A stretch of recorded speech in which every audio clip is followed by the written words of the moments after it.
Okay, so women's empowerment is a significant topic, especially as it relates to the workplace and economy. Still, empowerment can be defined in many ways. Here with me are Hina, Faiza, Jamil, Ebru Ozaydin, who have made strides to redefine gender role in the denim industry. We'll be discussing the opportunity and challenges they've found. So here are some questions. I guess this one go to Hina. Hi, Hina. Hi, how are you, Vivian? Good to see you. I'm fine. Thank you so much. So I'm going just straight to the questions. Yep. So the question number one is that you're the first and probably the only female lead in the supply chain sector of Pakistan. Why do you think women don't make it to the top in fields that require skill like financial acumen and negotiation? Well, there are certain factors associated with it. The basic perception is that there is a variation in the cognitive capacities of women and men, that women aren't capable enough when it comes to do some critical decision making, formalizing these strategies, leading the big teams, and they don't have that strong nerves to handle difficult situation or the work pressure. So men and women are judged very differently in a very different criteria. Even they are expected to perform differently, which is the most and the main pain point, I would say that. And they are rewarded differently for the same accomplishment. And that is the main reason for the gender pay gap as well. So when the women, they are rewarded differently for the same accomplishment, they are not provided with a rightly working environment. And when there is a structural impediments related to the women, growth, like they are not provided with a healthy and family friendly environment to work. They are not provided with proper transport to commute. They have been not provided with the child care facility. To most of the women, they end up either to settle themselves with the less or they quit. So here, the issue is not that we are talking about women issues over it. It's about the business as a whole as well, because we have got ample examples here, even in artistic milliners, which proves that when women are given the equal opportunities, they have proven themselves. We have some very potential resources in the top management, the female who are leading the main strategic departments like planning, like industrial engineering, like CSR. Faiza is leading that department, myself, then there is a lady who is leading the HR department. So, this concept, basically, it comes from the leadership. And we have been lucky enough that artistic milliners, or specifically Mr. Murtaza, has no doubtly has been a trendsetter for this purpose. And you see that at the end of the day, I feel so satisfied that whatever the accomplishment I have got so far, I have not been tested or expected to perform on the basis of gender. I've been equally challenged. The tasks that been assigned to me that weren't assigned, keeping in view the okay, fine, she is a female, so she can do this and she cannot do this. So that was a major trust and faith the leadership is having in our female staff specifically. So these are the main reasons, I believe. That's really good. I think this is really important for all of us, not just Yes. for artists and milliners. It's overall, yeah. And then it's gender shouldn't be one of the consideration. Yeah. Okay, so the next question I have for you is, your recent D&I strategy states that artists and milliner will be factoring in gender segregated data in supply rating matrix. Yeah. Yeah. Why do you think this is important? This is very important because artistic milliner as an organization, we are playing our role, but this is not just enough, because we need to inculcate this within our whole society as a whole. And we need to influence other people's, other organizations who are associated with this. And that's why we need to make it a part of our vendor performance metrics. I'll start with the educational level. And if I talk about the degree level education, the female enrollment as of now is almost equivalent to the male enrollment. When these female, they will get these degrees, definitely they will look out for the opportunities. So we need to ensure that enough opportunities with proper working environment and a more inclusive environment must be available as a whole in a society. So we are not only, inculcating this within artistic milliners, but we are trying to influence our, vendors, all those parties who are associated with this, so that when the women, they got the equal opportunity whenever they want to pursue their career. So for me, it's very important. It is. It is. I totally agree with you. So thank you for your answer. And then I would like to ask Viza a couple of questions. Viza, how are you? I'm doing great. How are you, Vivian? I'm doing great. It's your afternoon there, right? No, it's kind of late evening. Oh, okay. Thank Actually, you you can for. call it almost night, but it's okay.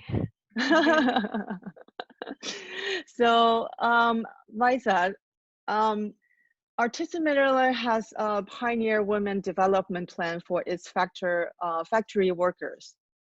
What are some of the initiatives you are currently engaged in, and why it takes time out of gender-related T&D is important? Okay, so that's a very important question. Just to set the context, when you talk about production facilities or factories or mills, every minute is equivalent to profit, right? The time that is actually you are investing is money. So when people talk about T&D, training and development, most of the time they're thinking if we are going to invest in training and development, how will this translate into economic benefits? Now, that is a very justified approach, but that is not the only approach that a company should be taking.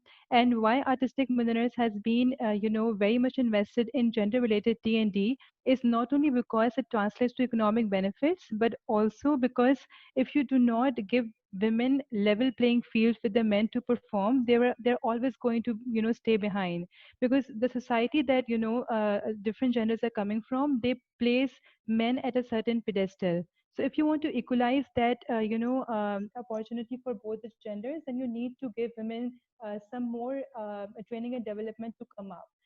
Basic life skills training such as decision making or problem solving or just being in command, or for example if you want to assert yourself, women are generally taught at homes or in communities to be more accommodating or to step down or not to speak loudly and all.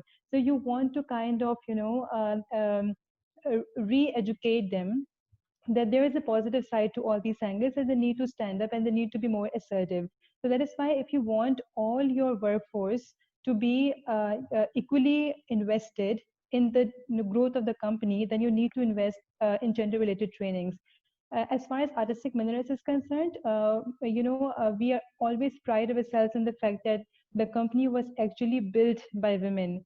That's what our chairman, Mr. Yaqub Ahmed, always tells us, that when the first factory was set up back in 70 years ago, it was generally the women workers who were employed by Artistic Milliners, and they were the ones who laid the foundation. And it is so deeply rooted in our DNA that it has come with us all through the 70 years, and we have always been very cognizant, always been very aware that this is a factor that we cannot do without. When this entire movement of women empowerment started, we have also strategized and formalized our women empowerment trainings, and we have also reached out to partners to work with us. So our brand partners, so Gap Inc., for example, is pioneering a women empowerment program called PACE, which is personal advancement and career enhancement. It's an year-long program, and it has all the components related to financial skills and problem-solving skills, communication skills, and factory workers go through it, and we see a very remarkable change in how they, conduct themselves after the training. So that is one program. In addition to that, we are also working with Business for Social Responsibility (BSR). We have conducted their HER project in our facility, and it is related to like peer health program, right? So that's also a very interesting concept. And then we are investing nowadays in collaboration with LS&Co Foundation in adult literacy project. So there are women generally, they do not get the opportunity to get formal education or go to schools. And when they come to factories, they face a lot of problems in terms of really utilizing their capabilities. So in our company, in every facility, you would find a classroom, like proper training rooms in which women take time out during production to come and study for themselves. So they go through different trainings of adult literacy in which they are taught how to read and write and do basic mathematical skills. Or for example, they learn about financial skills like what is budgeting, how to invest, how to, for example, take help from insurance policies. And then they do, for example, health trainings. So women health is also a stigmatized subject. There are certain topics that they are not encouraged to talk about, or they only talk about in terms of what is being passed on to them from their mothers or grandmothers. So all these stigmatized subjects are also addressed in our only women training. So there's a lot going on. And then obviously there's a mentorship program in which leaders, like for example, if I am leading a department, or my colleague Hina or Mavish or Fauzi or other ladies who are there, they also mentor other young women who are hired in the company to come up and assert themselves and assume leadership positions. So we have a program called Future Leadership Development Program, which we call FLDP. It's a talent pipeline for women, young women who want to come into the industry, and they're mentored very carefully to come up and assume leadership positions. So I think our training and development programs spans like the whole spectrum in terms of the life skills training, which also benefits women workers personally as well as professionally, and then also women who are more privileged and who want to assume more C-level positions. So that sort of covers everything. Oh, wow. It's a big job. It's a lot of work. It's a lot of work, but it's really refreshing, even though we hear about this all the time, but to hear someone actually making it a reality, make it possible, it's just really amazing. Thank you so much for doing that. Okay, so next one, as an advocate of women empowerment, how are you supporting women outside your value chain? So this is very important, and adding on to what Hina said earlier, her questions were also, I think, framed in the same way, like why she has made to the top in artistic milliners, and then what she's doing to encourage gender equity in the supply chain. And I think it's very important, because when we are advocates of women empowerment, we are not just talking about women at milliners, we are talking about women everywhere in the world. And fashion industry specifically, as you know, is largely built by women labor workers. So it is kind of extremely, I would say, ironical that they are the ones who are like really at the lower tier of, the fashion industry, and nobody gives a voice to them. So our company has really reached out to the to like really upstream in the supply chain, up to the women cotton pickers, because that's where all fashion begins, right, with the plucking of a fiber. And who does it majority of the times? It's a woman who is extremely deprived, and nobody has ever asked them like, what do you expect from life or from your career, or is there any value of work that the pride that you take in your work? So what we have done, the intervention that we have designed, is that we are going to the cotton fields now, and we are directly interacting with women cotton pickers, and we are helping them out in whatever way we can. So there is some help related to how they work. For example, simple things. For example, the cotton picking bags that they carry, most of them use it in a way that is not very ergonomically friendly, and they get backache, or they get uh, skin infections because of that. So we have taken this step of providing them ergonomically friendly bags and gloves, that they can do their work easily. And also we are working on giving them automated hand picking devices, so their work is also made more easier. So that's what we're doing, and we're also giving them life skills training. So it's a very exciting thing from them, because nobody very ironically has ever asked them like, what do you want in your life, what do you want to achieve, do you have any aspirations? And many of them do have a lot of aspirations related to their families, their own growth, and they have given us very honest feedbacks of what they want. So we are organizing like community schools from them, and just being there for them and appreciating that what they do for the fashion industry overall. So that's one of the interventions that we have taken. The other is also very interesting. It's related to the subsidiary company, Artistic Energy, which is owned by Artistic Milliners. And we are like, we have like wind mills or wind power plants in Karachi, in Sindh actually, in the suburb, it's like a remote area where there is a lot of indigenous women population living around the windmills. So when we were actually establishing this company, we did a very systematic gender impact assessment of how this new development is going to impact these women. So they had the community had some certain concerns, and we addressed them, and we made sure that these women also get alternative livelihood opportunities. So we made them like, small sources of income in their own home. For example, cattle rearing or embroidery or anything of that sort in which they can, benefit. So that's what we're doing. And just to conclude my, my comment, women empowerment is a very important topic, but we also have to understand that it has like link to other issues as well. There is an intersectionality involved. So if there is a climate crisis and we are trying to solve it via windmills, the climate crisis impacts women in a different way. If there's a water crisis, the water crisis is going to impact women in a different way. So every crisis in the world has a gender angle. And we, as a responsible company and as a company who has pioneered, SDG 6, and we have, been recognized by United Nations as the champion of women empowerment, then we make sure that every social or environmental concern that we are addressing incorporates or factors in the power, the element of gender. So that's what we do. And, that's, I think it's very, very important.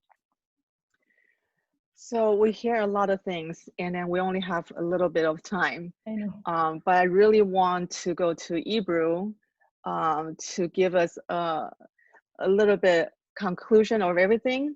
Especially, after reading all the information that you give me, there's a new initiative that you guys working on, which I'm so interested in. It's called A.WE.SOME.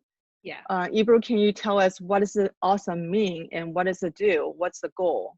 Exactly. So thanks to Hina and Faiza, they have already brought up all the women empowerment related initiatives that we have already been doing and the projects.